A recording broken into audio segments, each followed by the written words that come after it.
All right, thank you so much everyone for joining us today. Dr. Kravitz is away, so it gives me the great pleasure of introducing Dr. Peter Rupert.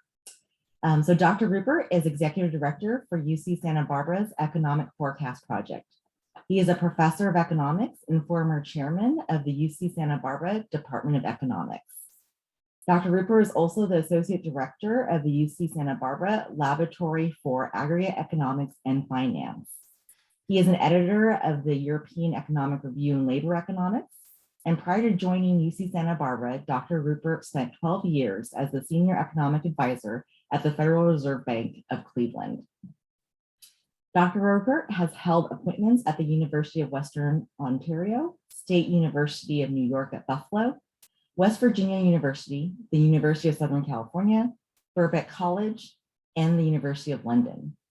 Dr. Rupert earned his BS from Santa Clara University and his MA and PhD at the University of Rochester.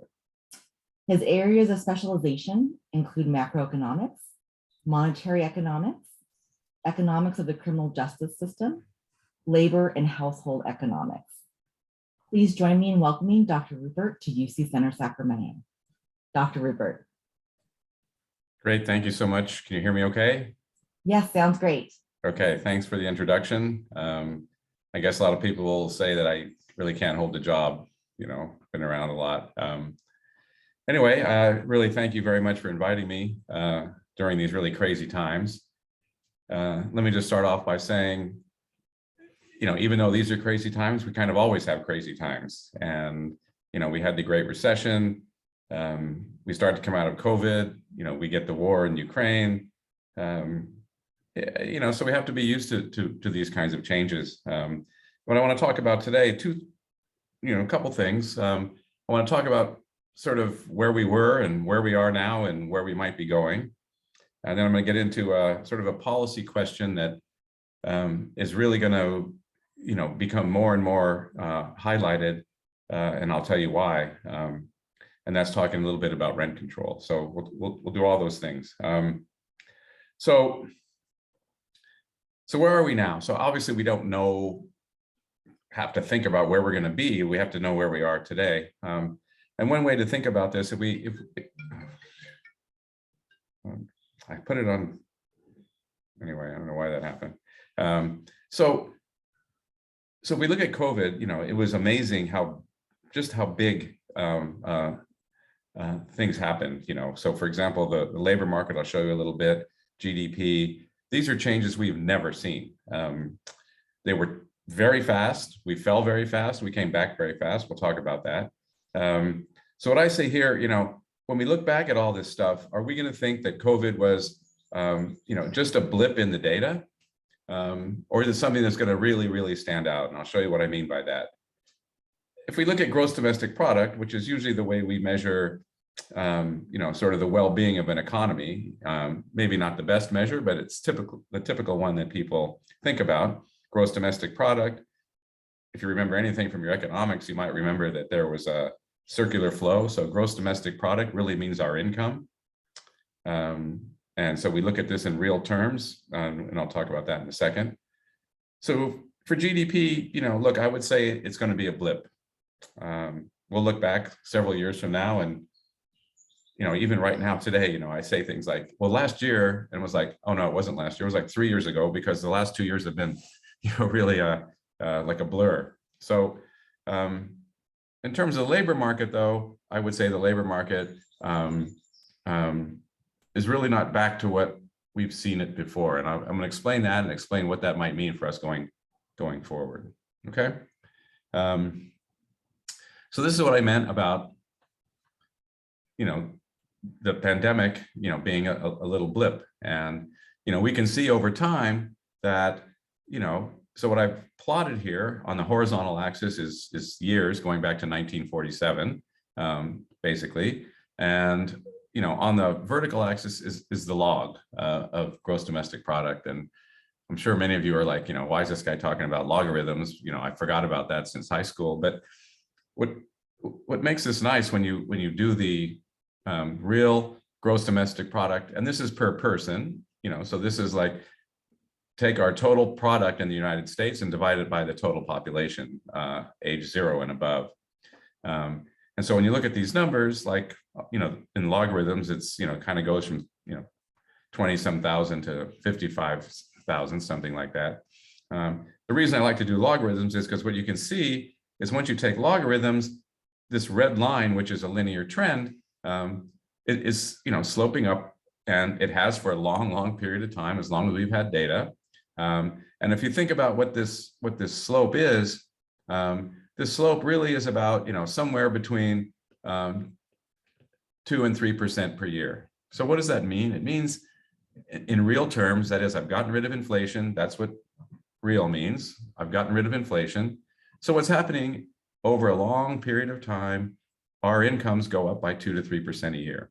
Now, of course, there are times when that doesn't happen, obviously, but on average, it does. And so the idea is, you can see that sometimes, for example, in the 50s, we were below the trend line. Sometimes we're above the trend line, like in the 80s. One thing I have to say is, here's the pandemic. Here's the Great Recession. So these blue bars are recessions, periods. And so what you see is that, it was a very, very sharp blip, much, much different than a standard recession, where in standard recessions, you can see what happens. We're under for a while. And every time we see a recession, you can see that GDP drops. It drops pretty quickly. And then we have a long recovery period, a long recovery period. You can see what happened today during the pandemic, that what's happened is we had an incredibly sharp drop within a period of a month or two, where we've never seen the size of that drop. And I'll show you that in a second. But yet we came back very, very fast. And the thing I want to point out here is that if you look, we're almost back to where we were pre-pandemic. So GDP looks like it's recovered. That's not the biggest problem in my view. The biggest problem in my view is the gap here between our long run linear trend and where we are today. So that's the thing that we have to worry about. Are we on a different trend line? I don't have the time or now to go into that. But anyway, that's something to keep in mind, that to me, it's not the pandemic that's going to cause big changes. It's that we've been below this trend line for a while now, basically coming out of the Great Recession. So this is what I mean by we've never seen changes like that. And the thing the pandemic itself was bad enough, but it's really ruined all of our charts. It's crazy, right? So I now had to make the scale of this chart. So this is the change in real GDP. It's annualized quarterly change in real GDP. And you can see typically, going back to, 2000 or so, if we look what's happened, you can see the recessions. You can see the Great Recession. The Great Recession, we fell by, 8 or 9% real GDP. Again, that means our incomes fell. And you can see it was down for about 3/4. Other recessions, in 2000, we had a recession, but it was tiny. The reason it screwed up our graph is I've now had to include 35% high and 35% lower. Never in the history of GDP have we seen a change like this, where we have in just one quarter, we saw a huge decline of something like 30-some%, and then the next quarter a tremendous rebound coming right back. So never seen before. The thing that's kind of interesting when we look today is that kind of the GDP growth we've seen coming out of the pandemic is on average much higher than the preceding months since the Great Recession. We're up around 6% in terms of GDP growth, much higher than standard growth over the last few years. So again, what's happened to GDP is, it fell, came back very fast. We're still coming back from it. That's my view. That, are we going to stay at 5 or 6% real GDP growth? Probably not. We have, a long period of history on our side to basically say GDP growth is somewhere, between, 2 to 3 to 4%. We're not probably going to sustain the 6% growth. In terms of the labor market, again, you can see here what I plotted is the unemployment rate. Again, some crazy numbers. Again, never seen before, basically, since the Great Depression. And you can see that what happened in just a couple months, we went up to close to 15% unemployment rate in the United States. It happened very quickly. Not during recessions, you can see it doesn't happen quite as quickly, right? It takes a while for us to get the unemployment rate to go up several months. And then it takes a long period of growth where the unemployment rate starts to fall, right? So that's the way it typically works. Here, right after the pandemic, went up really fast, came down really fast. And as you can see, we're pretty much back to where we were pre-pandemic levels. One other point to all that is, which was much below anything we've seen, going back a long period of time. So the economy was super robust, super strong right before the pandemic. And now you can see that the current unemployment rate is very low. Now, does that mean the unemployment rate is low everywhere? No. So here I plotted unemployment rates for MSAs. And I put Sacramento in there, and you can see Sacramento's not doing too well. 4.7% unemployment rate currently. It's here is the Sacramento unemployment rate. LA is the worst. It really hasn't come back yet. San Francisco, your neighbor, down to 3%. So the unemployment rate in San Francisco has really rebounded almost back to where it was pre-pandemic levels. So as I said, the labor market is looking pretty strong in terms of unemployment rates. Now, what I meant earlier about, is it really back in terms of unemployment? Well, what I've plotted here, again, on the horizontal axis are dates. On the vertical axis are numbers of people. And what you have on the red lines are the red line is the number of job openings. So these are reported to the Bureau of Labor Statistics. They ask firms, many firms, thousands and thousands of firms, tens of thousands, do you have a posted job opening? And if they say yes, then they're included in here. If they have 5, they have 5, whatever. And what you can see from this graph is that, what happens during recessions, obviously, is that job openings fall. That's what we see during recessions. But the other thing that really stands out from this graph is that typically what you see is that there are more unemployed persons than jobs that are available jobs. Let's look at right after the Great Recession. By the way, if you graduated from college right after the Great Recession, or you're thinking about changing jobs right after the Great Recession, you can see here that there was only about 2 million job openings and 14 million people unemployed. What that means is that there are 7 people competing for each job. Let's fast forward. You can see that as we recovered from the Great Recession, job vacancies expanded and the number of people searching has been falling. That is the number of unemployed persons. Here, you can see it crossed. What does that mean? It means that for each job, there was 1 person applying.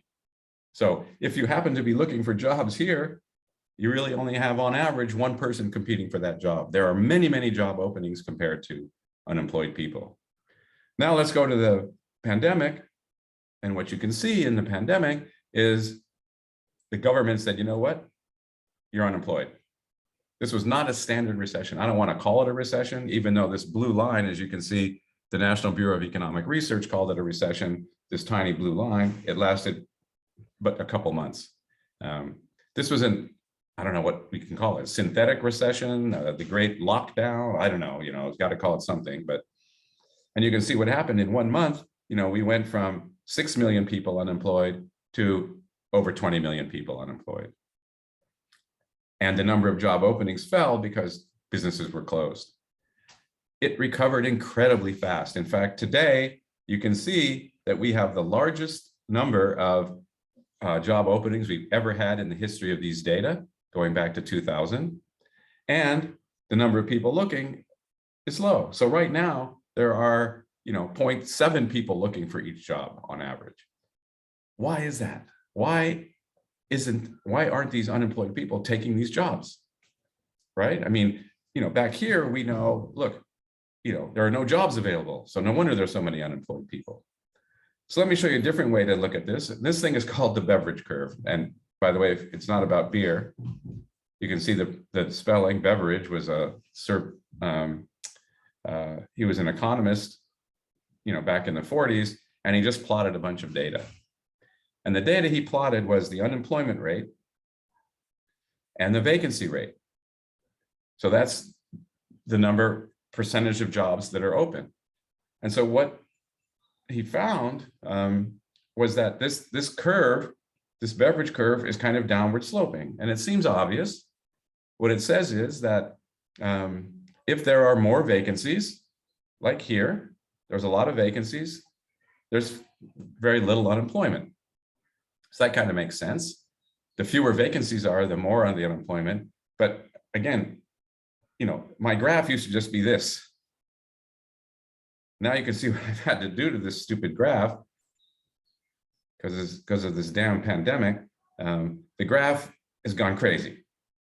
And again, it's one of those things that we're really not going to write theories, about this particular event. Like, we know how to explain going from here to here, that the government laid people off. But what's really curious is we've never seen a period like this where we have so many vacancies, right? The vacancy rate is very, very high. Unemployment's very, very low. We've just never seen that. What that means is that for some reason, people are not taking jobs. Now, what do I mean by that? Well, this is the employment to population ratio. This is how many people are employed, right, out of the population in the United States, 16 and over. So a couple things to notice. Going into the Great Recession, that number was around 63%, a little over 63%. During the Great Recession, it fell, obviously. Fewer people were employed. And then again, we had a long, long period of growth where the employment to population ratio was starting to grow. Again, hit the pandemic, never seen anything like this before. The employment to population ratio fell almost to 50%. Something we haven't seen ever, basically. Came back very quickly, but notice it's still not back. It's not back to the pre-pandemic levels. And it's causing a problem, because why aren't people employed? What are they doing if they're not being employed? Well, let's think about the labor force participation rate then. Again, are people participating in the labor force? So what's labor force participation? It's out of a particular group, how many of them are either employed or unemployed over the total employed plus unemployed. So this is the number of people that are looking for work, basically, or working. And so what you can see, very, very different between the average, which is here, and the population age 25 to 54. So this number, again, is not back to where it was pre-pandemic levels. It's much, much below. Now, I know people are going to say to me, dude, listen, it's like 62.5%. It was 64%. Is that really a big deal? Really? You're going to quibble about that? And my answer is, I actually am. These small, seemingly small differences are a big deal at the end of the day. Now, what do I mean by that? So here I break down the labor force participation rate a little bit more, and you can see what it looks like. We know over history that the labor force participation of men has been falling. That's the blue line. Women, it's the red line. It had been growing for a long, long period of time, and then it kind of leveled off. It's almost the same as men now. It used to be substantially different back in the 40s, as you can see, where women, there's only about a 33% labor force participation, and men was over 85. So more and more women have entered the labor force. Since the 1980s, basically, the only group that increased their labor force participation is old people. Now, the other problem is, this is young people. This is 16 to 19. So, what's really happened is, it used to be the case that in terms of labor force participation, a lot of young people were much more likely to be in the labor force than old people. Well, back in 2008, this thing switched. Now, part of the reason that this decline for 16 to 19 is there is obviously many of them are going to school, but that doesn't explain everything. So now what you can see, which is crazy, of course, is that right now, the labor force participation rate of old people is above that of these young people. I like to say that, don't quote me on this. The young people are really lazy today, right? I mean, they're like playing Xbox all the time. And we old people have to be working our asses off to pay for the stupid Xbox subscription, So kick them in the ass, let's get them back, either to school or work or something. But anyway, so that brings up another issue, which is what we're seeing now is this graph is about average hourly earnings, year-over-year percent change. What I want to highlight in this particular graph is what's going on today, and some of the comments we're going to be hearing from, if you're a politician, from constituents, et cetera. So what this is average hourly earnings is the blue line. So this is your nominal earnings year over year. That is, I was making $22 an hour, now I'm making 24. I look at that percent change, roughly 10%. So that's this red line. And you can see what happens during recessions. For example, you see that usually average hour earnings, they fall, average hourly earnings. For the last decade, what you'll see is that average hourly earnings were the growth rate was about 2%.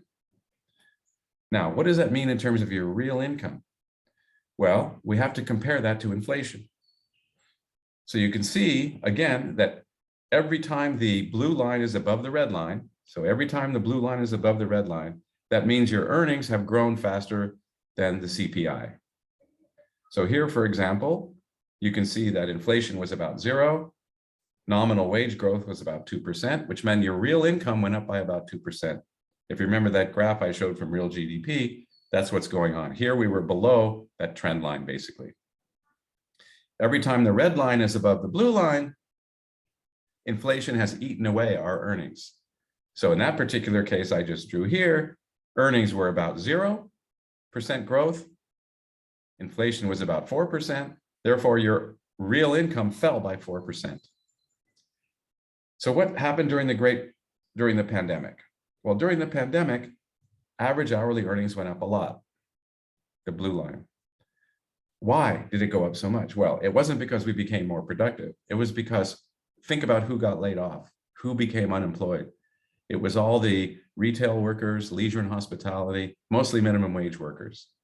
So when you get rid of them from the data, what happens is, just statistically, average hourly earnings look like it spiked to 8%, which is kind of true, but the reason is that most of the people making minimum wage were laid off. When they came back, you can see average hourly earnings started to fall. And now when they really came back, average hourly earnings basically were only growing by 1%. Today, it's no surprise, with inflation being so high, 8%, average hourly earnings only growing at 4 or 5%, which means today we're seeing lots of a decline in real incomes. Now that, with inflation, and the next thing I'm going to talk about is why, a lot of the stuff that people are clamoring for, they need higher wage increases, rents are too high, et cetera. Okay, so this is the picture today, and the Fed is, working hard to prevent this, which is going to have all kinds of other issues. Okay, so that's kind of where we are.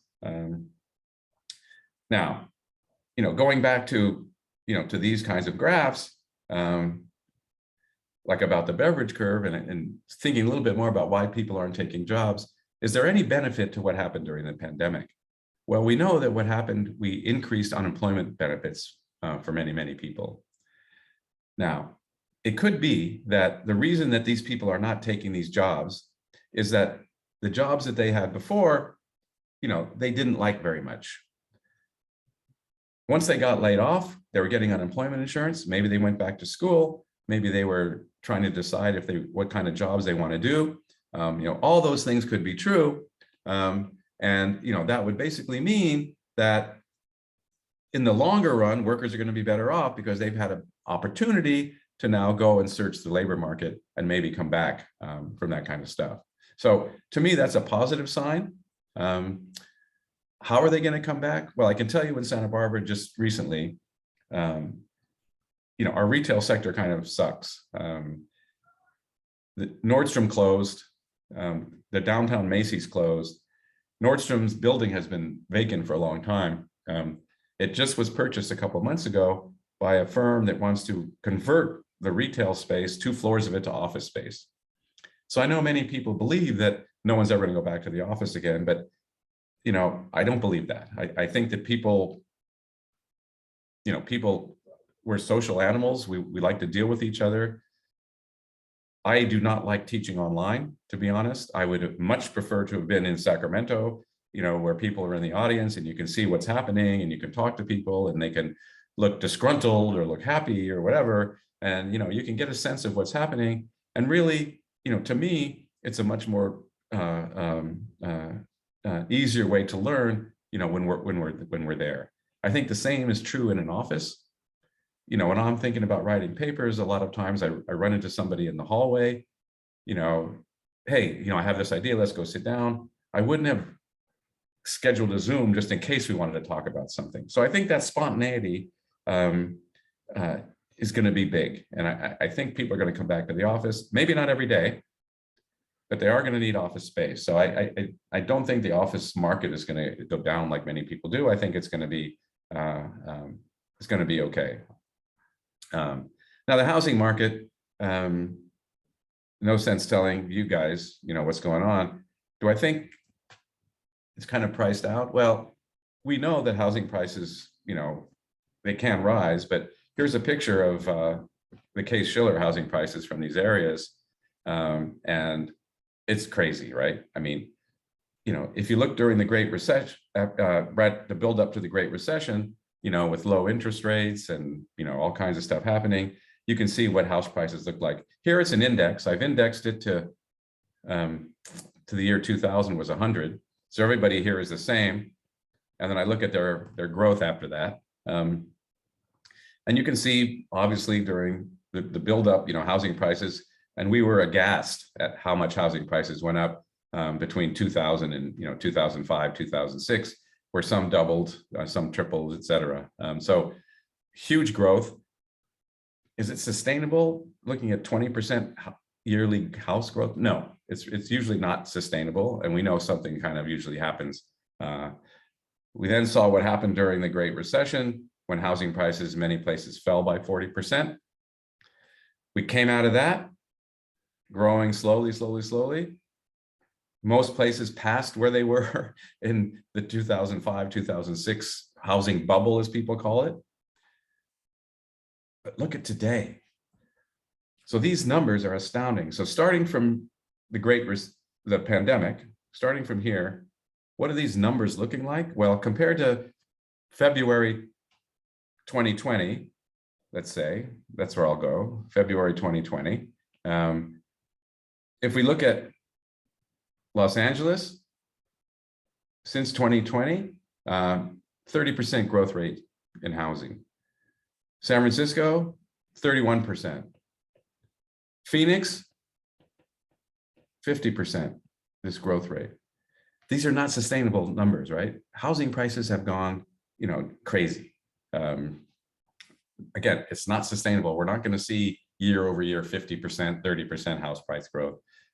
And we know it can happen. I'm not saying it's going to crash, but certainly the growth rate is going to fall.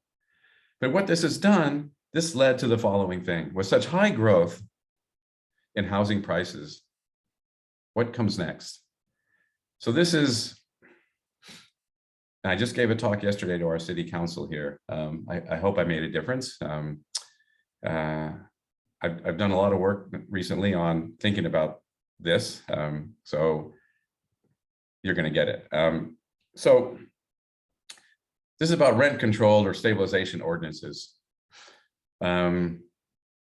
my view of this, these are self-made disasters.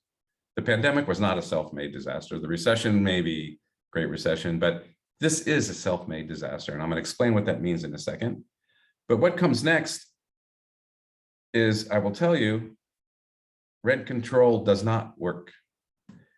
Santa Barbara recently it's been getting worse and worse and worse. Housing prices are high, which means rents are high, et cetera. So the problem is, this is a very, very short-sighted, terrible, terrible, damaging policy. And we need to work harder to think about this. And I'm going to show you what I mean. They've never worked, and they never will work. They can't work. We don't have enough levers and enough boots on the ground to be able to like go monitor everything. And so here are some comments. So this is from Gunnar Myrdal. Gunnar Myrdal, he won the Nobel Prize in 1974. He was the main architect of the whole Swedish socialist system. Here's what he said: rent control has, in certain Western countries, constituted maybe the worst example of poor planning by governments lacking courage and vision. So you can't get anybody farther left than Gunnar Myrdal. He realized the problem with this particular policy. And by the way, if you can get Gunnar Myrdal and Milton Friedman to agree that a policy is bad, it's got to be a bad policy, believe me. Here's another comment from Assar Lindbeck, another Swede. In many cases, rent control appears to be the most efficient technique presently known to destroy a city, except bombing. These are devastating comments by people who lived through this and seen the outcome of rent control policies. One more. The Americans couldn't destroy Hanoi, but we have destroyed our city by very low rents. We realized it was stupid and we must change policy. That was the Prime Minister from Vietnam talking about how rent control destroyed the buildings in Hanoi. So, you know, these are people who have lived through it, they've seen it, they abandoned it. Yet today, we can see many, many places still trying to implement or think that it's a good idea. So this is an excellent book, by the way, which I recommend. It was from the 80s. This book is, it's from the Fraser Institute. It's called Rent Control, Myths and Realities. Milton Friedman was on this, Hayek is on it. And what this book does, it goes through different countries showing when they implemented rent control and how bad it was. So, by the way, they're going to post my slides. You'll have the links to these things, and I really encourage you to look through some of them to see really how policy can devastate a city. So in that book, every chapter starts with a picture like this. So the caption is a picture like this. It has like ruined buildings, and the caption is bomb damage or rent control. See page 321 for the answer.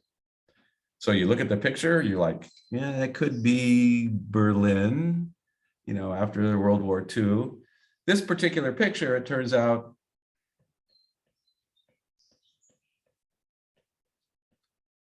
is taken from the South Bronx in the 1970s.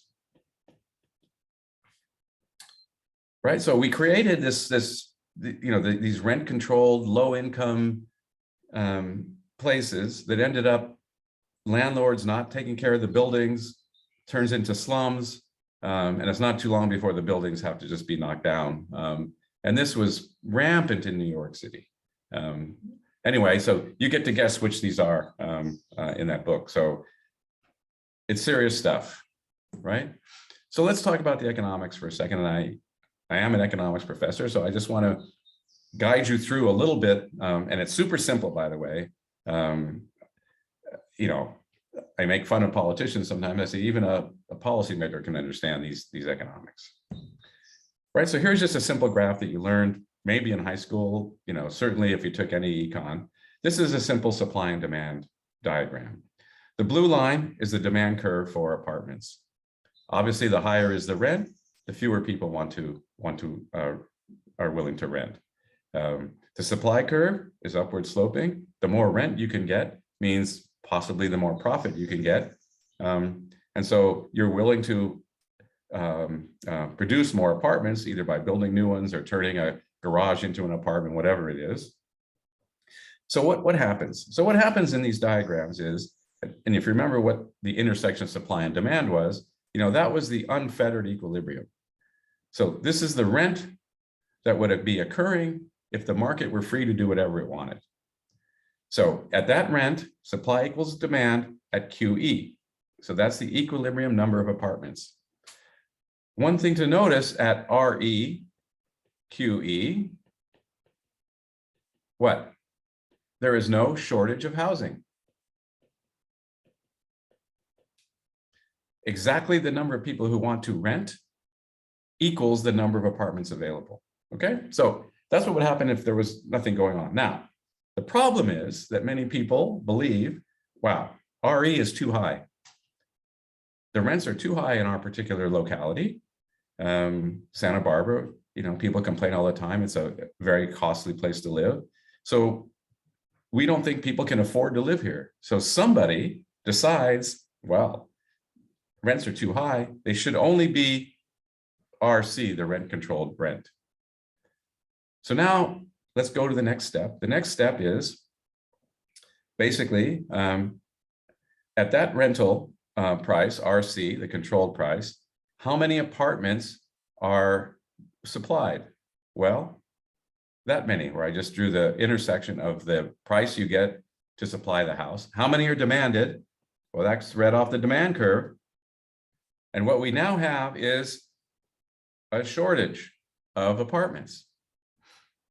So that's what we mean by a housing shortage. There aren't enough places for people to live. That creates all kinds of issues, homelessness, everything. But I want to take it one step farther. That's something that fine. But let's dig just a little bit deeper and note the following thing. There used to be QE apartments, that number of them. Now there's only QS.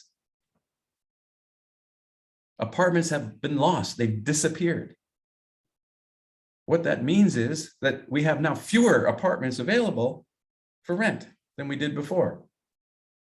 Remember, before there was no shortage. Now, not only don't we have, now we have a shortage, more than that, we have fewer apartments available, which is exactly the wrong thing to be doing. Now, I know what you're going to say, or you're saying to yourselves, yeah, Mr. Economist, Mr. Theory, does it really happen? Are you serious? What do you mean apartments are lost? Well, I'll tell you what it means. It means that some of these apartments are turned into condos. And those people who were renting it before can't afford the condo. They could afford the rent, but they can't afford to purchase a home. Some people turn their property into Airbnb.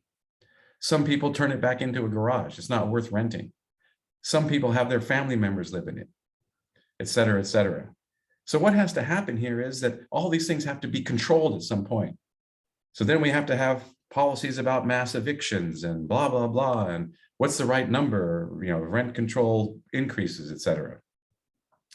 One quick example, which I said to City Council last night, a year or two ago, if you imposed rent control, you would say, okay, we'll allow landlords to raise the rent 3% plus inflation. Well, inflation then was 0. So a 3% increase, people thought, okay, I just showed you inflation today is 8%. If you told a landlord, okay, you can raise it 3% plus 8%, 11%, tenants would go crazy. They'd be like, you can't be raising my rent 11%, but that's what the code would have said, right? So these things are super difficult to maintain. And did it really happen? I'm going to give you a couple examples. I only have a few minutes left. This is an example from Sweden. And by the way, almost all rent control, the first time it happened was right after World War II for lots of reasons. But this is an example from Sweden. So what I want to show you here is that this comes from the Dwelling Exchange Office. In Sweden at that time, if you had a house for rent, you had to post it with the government. You had to say it's for rent. 1940, there was no rent control. And there were 1,144 vacancies. There were 58 people who didn't have a house, who were a dwelling. In 1941, there was 1,000. They instituted rent control in 1942. What happened immediately? The number of apartments available fell to 593, then to 165, 44, 21, 22. And look at this. There was 5 years in a row where there were zero apartments available to rent. Sorry, these are, this went 49, 50. It kept going for many, many years to 75 when they removed rent control. So they removed rent control. And what happened? Wow. More apartments for rent. How many people without a dwelling? Well, it kept going up and up and up and up and up, obviously. How long did it take? Well, in 1950, it took 9 months to get an apartment.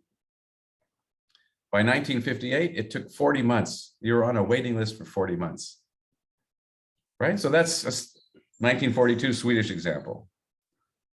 What are the effects? Well, the effects are basically housing deterioration. I showed you that. Why is that? If you're getting a low rent, that you can't afford to pay the increasing costs of fixing the apartment. You don't come in and fix the drain. You don't do all kinds of things. Housing deteriorates. I'll tell you a second about haphazard income redistribution. What's happening here?